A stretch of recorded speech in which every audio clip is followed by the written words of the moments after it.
안녕하세요. 현수의 영화 채널입니다. 오늘 소개해드릴 영화는 순수하고 색다른 시선으로 죽음을 바라본 학생 독립영화 그 세상입니다. 영화를 보신 분들은 아시겠지만 그 세상이라는 단어는 저 세상의 반대말로 이 영화에서는 이미 저승에 가 있는 사람들이 생전의 세상을 부를 때 쓰는 말인데요. 그러면 죽은 뒤의 세상을 이 영화에서는 어떻게 표현했을지 한번 보러 가실까요? 영화 시작합니다. 영화는 한적한 시골길을 배경으로 시작됩니다. 뒷좌석에 주인공인 유진을 태운 한 차가 어디론가 향하고 있습니다. 달리던 차는 한 바닷가에 서고 운전을 하던 남자는 어떤 곳에서 잠깐 내리자고 합니다. 도착하기 전에 설명드릴 것도 있고요. 그렇게 바닷가를 걷는 두 사람. 삶은 고통이라고 하죠. 여기서는 고통이 없을 겁니다. 의미심장한 말을 하며 새로운 세상의 규칙을 설명해주는 남자. 유진 씨가 살던 세상과 같은 형태의 공간을 공유하기 때문에 여기 보이는 자연과 건물들은 그 세상 모습 그대로 보입니다. 다시 출발한 차가 마침내 도착한 곳은 어느 별장. 이 집에는 이미 누군가 있는데요. 어머! 자기가 유진 씨야? 네, 안녕하세요. 반가워요. 오느라 고생 많네. 유진과 비슷한 나이로 보이는 이 언니는 알고 보니 제가 원래는 유진 씨만 한 아들이 하나 있어요. 여기서 밝혀지는 저승의 또 하나 규칙은 아직 그 얘기 못 들었구나. 여기서는 자신이 원하는 모습으로 있을 수 있어요. 겉모습을 원하는 대로 할 수 있다는 점. 그리고 마지막 가장 중요한 규칙은 꿈에 들어갈 수가 있어요? 꿈에서 하고 싶었던 말도 할 수 있고 뭐든지 보여줄 수도 있고. 그건 바로 이승에 있는 사람들의 꿈에 들어갈 수 있다는 것입니다. 죽은 지 1년째 되는 날 말이죠. 한편 유진을 데려다주고 돌아가는 이 남자는 죽은 뒤 저승사자를 직업으로 하고 있는 준하입니다. 그런 준하는 유진이 계속 마음에 걸리는데요.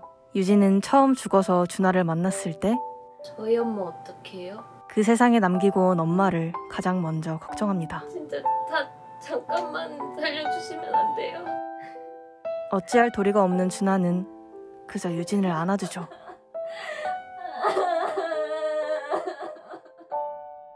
처음 저승에서 하룻밤을 지낸 다음날 아침, 유진은 집 앞 바다에 나와 있습니다. 엄마 생각에 다시 마음이 안 좋아지는데요. 그때 유진을 발견한 준하. 울고 있는 유진에게 손수건을 건네줍니다. 그러면서 자신도 처음 이곳에 왔을 때 힘들었던 이야기를 해주는데요. 이렇게 허무하게 죽을 거라면 왜 그렇게나 열심히 살았던 걸까? 이승에서는 의사로서 과로로 쓰러질 만큼 바쁜 삶을 살았던 준하. 여기는 술도 없고 잠도 없죠. 슬픔을 하루 24시간 온전히 느껴야 했어요. 하던 동생이 죽은 뒤 저승사자를 하게 되었지만 일에 의미를 찾지 못하던 중 살아있을 때 자신과 친하게 지내던 환자 준재를 만나게 됩니다. 저 형 장례식에 갔었어요. 본인의 장례식에 왔다는 준재. 사람들이 많이 왔어? 형은요, 이상한 힘이 있어요. 많은 사람들이 본인의 장례식에 참석하고 고마워했음을 준재로부터 듣고 계속 후회해왔던 그동안의 삶을 다시 생각해보게 됩니다. 이제부터 새로운 영혼을 맞이하러 갈 텐데 유진 씨도 같이 가실래요? 이렇게 유진이도 저승사자 직업체험을 하게 됩니다. 걸어가면서 유진은 자신의 숨겨둔 꿈에 대해서 이야기를 하는데요. 사실 제가 어렸을 때부터 꿈은 가수였거든요. 하지만 당장은 돈을 벌어야 했기 때문에 꿈을 미루게 되었는데요. 여기서는 잠잘 필요도 없으니까 낮에는 저승사자하고 밤에는 계속 노래하면 되겠다. 꼭 가수가 돼서 엄마한테도 자랑스럽게 얘기해주고 싶어요. 못다한 꿈을 이곳에서 이루며 행복을 찾겠다는 새로운 희망을 갖게 됩니다. 그리고 드디어 만나게 된 새로운 영혼, 기타 가방을 메고 있는데요. 아, 혹시 서태희 씨 맞으세요? 아마 그런가 봐요. 사실 제가 지금 아무 기억이 안 나서요. 여기는 제가 말로만 듣던 하늘나라인가요? 기억을 잃은 해맑은 청년. 그러나 감사합니다만 기억은 찾지 않는 게 좋을 것 같아요. 분명 괴로운 기억일 텐데. 잊어버린 게 잘 된 걸지도 몰라요. 저는 지금 너무 좋거든요. 기억을 되찾길 꺼려하면서 밝은 모습을 유지하는 태희. 과연 그는 기억을 되찾게 될까요? 유진에게도 저 세상에서의 1년의 시간이 흘렀습니다. 사실 뭐 준비를 할 것도 없어서 이 뭔가 뭔가 있어 보이지만 든 것 없는 가방이랑 끝? 마음의 준비는? 된 것 같습니다. 오케이. 조심해서 잘 다녀오도록. 네. 1년 만에 엄마를 보러 간 유진은 엄마의 극단적인 시도를 보게 됩니다. 엄마의 꿈에 들어간 유진은 엄마에게 죽은 뒤에도 꼭 다시 만나자고 약속하며 엄마를 깨웁니다. 엄마 이렇게 가면 나랑 영영 못 보는 거야. 다음 생도 없는 거라고. 엄마. 다음 생에는 내가 엄마의 엄마로 태어날게. 그래서 이렇게 안 슬프게 할게.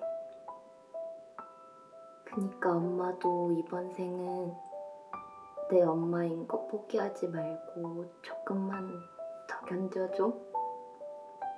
나도 열심히 살고 있을 테니까.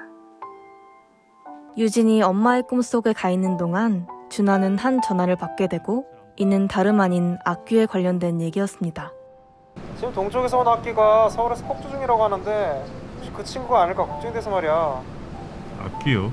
준하는 급히 유진에게 전화를 걸어 한강에 가달라고 부탁합니다. 사실 팀장님한테서 연락받았는데 태희 씨가 악기가 되었을지도 모른다고 하더라고. 왠지 거기에 다시 가지 않았을까 해서. 그 사이에 태희는 잊지 못한 전 애인의 결혼식에 찾아가 생전엔 전하지 못했던 진심을 전해주고 옵니다. 미안했어, 지혜야. 괜찮아. 축하해줘서 고마워. 꼭 행복해. 오빠도 거기서 꼭 행복해. 한강에서 울고 있는 태희를 찾은 유진은 태희를 위로해주고 이로 인해 태희는 악귀가 아님이 밝혀집니다. 앞에 또 끝없는 길이 보여요. 제가 다시 걸어나가도 되는 거겠죠? 그럼요. 이번에는 태희 씨가 좋아하는 풍경들로만 꼭 채워나가요. 고마워. 그 사이 준하는 진짜 악귀를 찾게 되고 찾았다.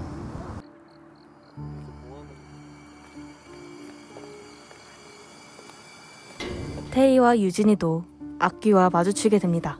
죽일 거야.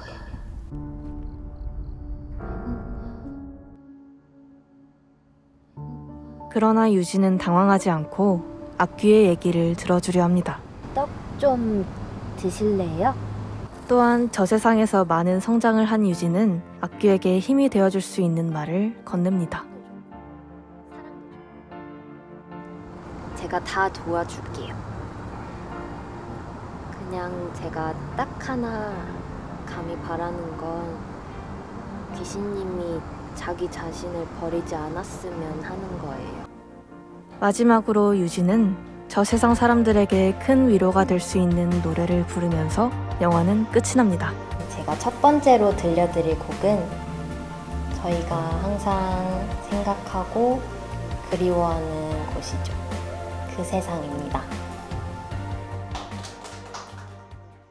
이 영화는 크라우드 펀딩을 통해서 2021년 1월 1일에 완성된 영화로 영화를 만든 제작진이 모두 한 번씩 영화에 출연한다는 독특한 특징을 갖고 있습니다.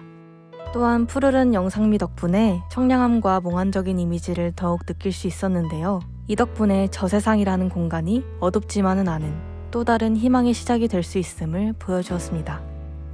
모든 등장인물이 주인공이었던 그 세상과 함께하며 정말 많은 위로를 얻었습니다. 죽기 전에 꼭 봐야 하는 영화라는 말이 과언이 아닌 것 같아요. 고되고도 즐겁게 찍었던 영화가 개봉을 했다니 너무 감격스럽습니다. 제작에 참여하신 모든 분들 고생 많으셨습니다.